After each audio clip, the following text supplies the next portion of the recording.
सच साई पवन भाई, मैं नीचे वॉक के लिए गई थी तो मुझे ना वहाँ पे 500 का नोट पड़ा हुआ मिला।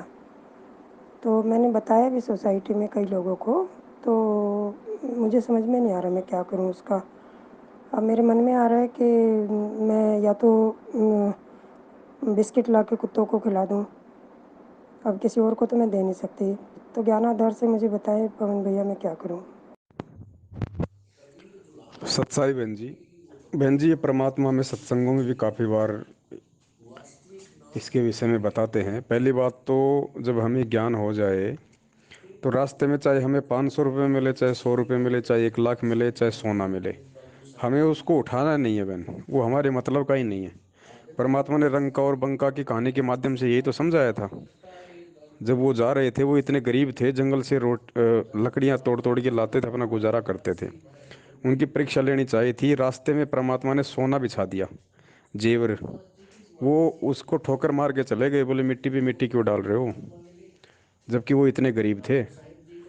तो ये हमने उठाना नहीं है। चलो ये तो परमात्मा ने हो सकता है आपकी परीक्षा ली होगी, बाकी काल भी इस तरीके से हमारे साथ में छल बल कर सकता है। हमने मान लीजिए उठा लिया, वहाँ से 500 रुपये हम ले आए। आपने वहाँ पे कॉलोनी में आके बताया भाई 500 रुपये किसके, 500 रुपये किसके हैं। और काल वहाँ पे किसी में भी प्रेरणा कर देगा, या हो सकता है किसी के 10,000 रुपये कहीं गिर गए हों, वो गिर गए दूसरी जगह, और वो सोचेगा कि मिले इसको भाई, और ये खाली 500 रुपये देना चाहती है, बाकी ये 9,500 रुपये ये ये खुद खाना चाहती है मेरे। तो वो आपके पीछे लग जाएगा, फालतू में आपके साथ में झगड़ा करेगा कि मेरे बाकी के पैसे भी दिखाएं। तो काल भी हमें फंसाता है। तो बहन जी चाहे वहाँ पे 20 किलो सोना पड़ा हो, हमने ठोकर मार के चलनी है, थूकना उस पर हमारे लिए बिल्कुल मिट्टी है, कोई मतलब नहीं है। अब आप ले आई, अब बताओ, अब आप टेंशन में आ गई फालतू में। अब आप कुत्तों को खिलाओगी तो बताओ वो किसका धन है, वो किसका पैसा है। आप उस पैसे को आप कुत्तों को खाना खिला दोगी, लेकिन भार तो आपके ऊपर चढ़ेगा ना, क्योंकि वो पैसा तो था ना, वो किसी न किसी का। तो ये काल भगवान की भी होती है, जो है ये सूक्ष्म चाल होती है। और ये परमात्मा भी अपने भगत की परीक्षा ले लेता है, ऐसे ही जैसे गोपीचंद भर्तरी दोनों जा रहे थे, रास्ते में चांद की रोशनी थी। अब गोपीचंद भर्तरी दोनों राज त्याग के परमात्मा की भक्ति पे निकले थे, सब कुछ छोड़ छाड़ के। और रात को जा रहे थे, चांद की चानना था, वहाँ पे किसी ने पान खा के थूक रखा था। अब वो जो गोपीचंद था वो पीछे बाथरूम करने लग गया, जो भर्तरी था वो आगे चला गया। तो चांद की रोशनी में गुरुजी ने कहा कि वो जो थूका हुआ था वो ऐसे चमक रहा था जैसे कोई लाल हो। तो उसने तुरंत उसको पकड़ा, पकड़ते ही उसका थूक में हाथ चला गया। इतने में वो पीछे से उसका वो भाई आ गए, बोले क्या हुआ, क्या मिल गया। उसने कहा कि मुझे मेरे कर्म मिल गए। बोले मैंने सोचा ये लाल है, और था ये किसी का थूका हुआ।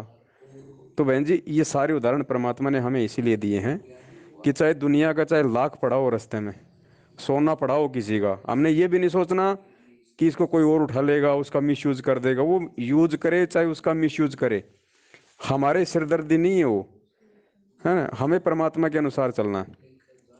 अब ये 500 रुपये जो आपको मिले हैं, आप इसको कहीं और मत देना। आप सोचो किसी बाबा जी को खाना खिला दूं, कुछ और कर दूं, आप इसको रखो अपने घर पे।